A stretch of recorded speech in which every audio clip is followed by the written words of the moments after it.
Selamat malam Pak Dokter. Sehat-sehat Selamat selalu malam Pak Mas Dokter. Rahan. Ya, semoga sehat selalu juga ya Mas Rahan dan Bapak Ibu semuanya. Ya. Baik Bapak Ibu, kita sambut Dokter Aprian, kita berikan aplaus yang paling meriah kepada beliau. Kami persilakan Pak Dokter. Oke, terima kasih Mr. Han atas kesempatannya. Selamat malam Bapak Ibu semua. Om Swastiastu, Assalamualaikum warahmatullahi wabarakatuh. Shalom, nama budaya dan salam kebajikan untuk kita semua ya. Perkenalkan, nama saya adalah Dr. Made. Oke, selamat malam juga Dr. Otong mungkin yang sudah hadir ya, senior saya nih.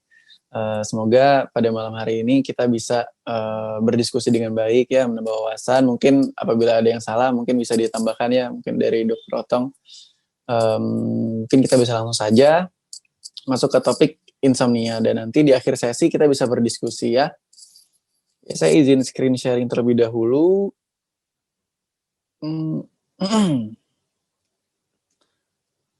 Ya. Oke. Jadi kita akan membahas tentang insomnia ya, Bapak-bapak dan Ibu-ibu.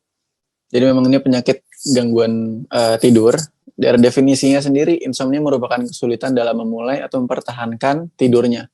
Jadi pasien itu biasanya akan mengalami susah untuk memulai tidur. Jadi saat tidur dia tuh susah merem ya, susah masuk ke dalam fase tidurnya. Lalu dia juga ketika dia sudah tidur, dia tidak bisa mempertahankan waktu tidurnya. Jadi setiap dia mencoba tidur, sudah tidur tapi terbangun, sudah tidur tapi terbangun, dan itu tidak optimal. Juga biasanya pasien itu akan mengalami berbagai macam gejala klinis lainnya yang disebabkan oleh insomnia ini gitu. Jadi gejalanya tidak hanya gangguan tidur tapi berbagai macam gejala lainnya gitu. Nah, selanjutnya epidemiologi insomnia. Epidemiologi ini adalah penyebaran penyakitnya ya yang terjadi di berbagai macam sektor, baik di usia, jenis kelamin gitu ya. Nah, dari beberapa penelitian didapatkan bahwa keadaan insomnia ini terjadi di berbagai macam usia gitu. Jadi segala jenis usia, usia tua, muda itu bisa juga mengalami keadaan insomnia. Juga semakin meningkatnya usia atau pada keadaan kasus pasien-pasien lansia, ini juga semakin sering nih keadaan kasus insomnianya. Dan selanjutnya sekitar 20-50% orang dewasa melaporkan terjadinya gangguan tidur dan 17% mengalami gangguan tidur itu secara serius setiap tahunnya.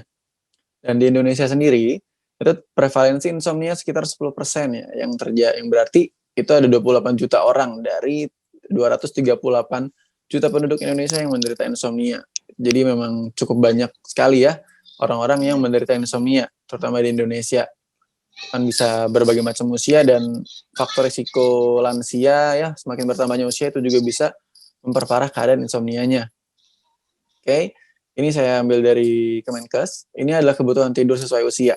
Nah, ini adalah usia itu 0 sampai 1 bulan ya, terutama buat anak-anak, dewasa dan juga lansia. Ini setiap manusia itu punya kebutuhannya masing-masing, setiap umur juga punya kebutuhannya masing-masing. Pertama dari 0 sampai 1 bulan. Ini bisa 14 sampai 18 jam per hari. Selanjutnya 1 sampai 18 bulan itu kebutuhan tidurnya 12 sampai 14 jam. Dan ketika sudah usia 3-6 tahun itu 11-13 jam. Jadi memang pada anak-anak itu dibutuhkan waktu tidur yang cukup lama ya, bahkan sangat lama. Itu makanya anak-anak itu biasanya tidurnya lama, juga respon mereka ya sebagai anak-anak karena memang belum bisa berkomunikasi dan juga beraktivitas dengan baik. Kayak waktu tidurnya lebih lama dan itu adalah fase perkembangan dan juga pertumbuhan dari anak tersebut. Selanjutnya adalah untuk usia 6-12 tahun, itu biasanya 10 jam ya. Dan 12-18 tahun 8-9 jam. Dan ketika 18-40 tahun, nah ini sudah semakin menurun nih, 7-8 jam. Gitu. Dan 7-8 jam ini, pasien itu biasanya bukan total keseharian ya, jadi misalkan dia pasiennya siang dia tidur nih 3 jam, nanti malam tidur 4 jam lah biar bisa 7 jam, nah jadi tidak seperti itu.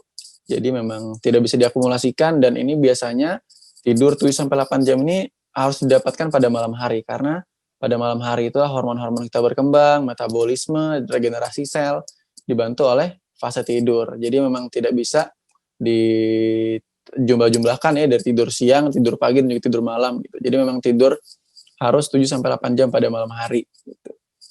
Dan juga pada lansia itu semakin sedikit ya bahkan cuma 6 jam gitu. Bayangkan saja jadi lansia dan usia kita 0 sampai 1 bulan nih. Nah, ini sudah berkurang setengahnya. Lansia bisa 6 sampai 7 jam, 0 sampai 1 bulan itu 14 sampai 18 jam. Jadi memang ini berkaitan dengan metabolisme tubuh kita dan juga faktor usia dan juga organ-organ kita yang semakin menua. Gitu. Makanya lansia kebutuhannya tinggi, namun kemampuannya untuk tidur itu rendah. Selanjutnya adalah faktor risiko. Nah, ini faktor risiko yang biasanya sering terjadi ya di lingkungan atau di sekitar kita nih. Yang pertama adalah faktor lingkungan dan sosial. Jadi ketika kamar tidur yang tidak nyaman dan adanya perasaan-perasaan negatif pada pasien itu bisa mencetuskan keadaan insomnia. Jadi malah pasien itu tidak tenang ya, tidurnya tidak nyaman karena kenyamanan yang utama biasanya saat tidur. Jadi itu juga dapat menyebabkan pasien mengalami insomnia, udah baik dari lingkungan ataupun pikiran-pikiran negatif. Selanjutnya adalah kondisi medis dan juga psikiatri. Ini adalah penyalahgunaan zat ya, seperti orang-orang dengan konsumsi narkoba, lalu dengan minuman beralkohol, lalu efek putus zat juga, dan juga keadaan cemas dan depresi itu dapat menyebabkan pasien terjaga, susah tidur. Karena perasaan yang cemas ya, berdebar-debar, jantung tidak stabil karena obat-obatan, nah, itu juga bisa membuat pasien jadi sulit tidur. Selanjutnya adalah jenis kelamin. Dari berbagai macam penelitian, itu wanita lebih banyak mengalami insomnia dibanding laki-laki. Ya mungkin sudah sering kita ketahui juga ya, ibu-ibu atau wanita-wanita lainnya itu tugasnya juga pagi buat makanan, buat suaminya, buat anak-anaknya. Jadi memang jadi tugasnya juga lebih berat gitu. Tapi laki-laki juga ada sih yang buat makanan buat istrinya. Tapi yang paling banyak kan kita ketahui adalah wanita ya. Jadi ketika stresnya lebih berat, otomatis pasien tersebut akan mengalami insomnia juga. Dan juga ini berpengaruh juga dari hormonalnya. Ketika kadar estrogennya turun, ya terutama pada saat premenstruasi atau dia saat menopause, hal itu yang dapat menyebabkan pasien akan mengalami gangguan tidur. Jadi pengaruh juga nih dari hormon estrogen dan juga pola pikirnya. Selain itu ada juga usia. Nah, usia tua kenapa bisa mengalami gangguan tidur? Karena penuaan pada mekanisme otak yang meregulasi waktu dan juga durasi tidur itu sudah beranjak tua ya. Jadi otaknya sudah menua, neuron-neuron atau saraf-sarafnya juga menurun fungsinya. Itu juga dapat mempengaruhi fase tidur dan juga kualitas tidur. Itu terutama pada pasien-pasien yang lansia. Selanjutnya adalah kebutuhan tidurnya juga akan semakin berkurang. Padahal lansia juga sangat butuh waktu istirahat ya, karena kan pada saat istirahat metabolisme dan juga regenerasi sel itu berkembang dan juga bekerja dengan baik. Gitu. Nah, ini adalah kriteria insomnia nih. Nah, ini kriteria saya ambil dari PPDGJ ya. Jadi memang kriteria ini dibuat oleh dokter untuk pasien-pasien yang mengalami insomnia. Pertama, itu pasien biasanya mengalami keluhan atau adanya kesulitan untuk masuk ke fase tidur atau mempertahankan tidur atau juga kualitas tidur yang buruk. Jadi memang saat ingin tidur dia tidak bisa, saat dia sudah tertidur dia terbangun ya, jadi tidurnya cuma 1 jam, setiap 1 jam terbangun. Jam 11 malam tidur, jam 12 terbangun, begitu seterusnya. Ada juga yang campuran, tidak bisa tidur, tapi saat tidur dia terbangun, nah itu ada juga. Dan juga kualitas tidurnya buruk. Jadi seperti yang saya jelaskan sebelumnya. Lalu adanya gangguan ini terjadi 3 kali dalam seminggu selama minimal 1 bulan. Jadi harus diperhatikan lagi ya, berapa kali pasien itu mengalami gangguan tidur. Nah, kalau misalkan 3 kali dalam seminggu dalam 1 bulan, ini harus dicurigai keadaan insomnia. Itu karena dapat mengganggu berbagai macam aktivitas nantinya. Dan juga bapak-bapak ibu-ibu nanti dicek kembali apakah keadaan insomnianya ini dapat mengganggu pekerjaan ataupun aktivitas sosial sehari-hari. Jadi saat tidak bisa tidur malah jadi lemas, lunglai, dan juga lalai ya, terutama saat bekerja. Nah, itu adalah kondisi-kondisi yang harus segera ke dokter karena dapat berbagai macam penyakit yang timbul di kemudian harinya. Apalagi terlalu lelah ya saat tidak bisa tidur, itu juga beresiko dan berpotensi untuk menimbulkan kecelakaan di jalan. Selanjutnya juga dapat disertai dengan keadaan depresi. Jadi bisa ada keadaan depresi, ada juga tanpa keadaan depresi gitu. Jadi nanti pasien biasanya punya hasrat untuk ingin bunuh diri sampai dia stres ya, tidak bisa berpikir jernih, tidak bisa berpikir dengan baik. Nah, itu adalah tanda-tanda dari depresi gitu. Jadi harus diperhatikan dengan baik untuk pasien-pasien yang mengalami kesulitan tidur karena gejalanya sangat luas.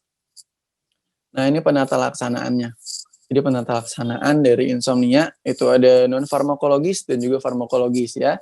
Ada yang dengan obat-obatan atau dengan terapi pola hidup gitu. Pertama adalah kita harus melakukan pembatasan tidur atau restriksi ya. Jadi kita membatasi kegiatan di tempat tidur untuk memperbaiki kualitas tidur. Jadi memang pada dasarnya kita mengurangi hal-hal yang tidak sebaiknya kita lakukan di tempat tidur dan itu berfungsi untuk memperbaiki kualitas tidur kita. Karena ini berhubungan dengan mindset kita nantinya. Dan juga teknik deconditioning, ini jadi tempat tidur hanya untuk tidur dan bukan untuk hal-hal lainnya ya. Jadi bapak-bapak, ibu-ibu untuk melakukan hal-hal seperti makan, lalu menonton TV, nah itu juga harus dikurangi, bahkan tidak boleh di tempat tidur. Karena mindsetnya ketika dia sudah di tempat tidur, itu tempat untuk istirahat.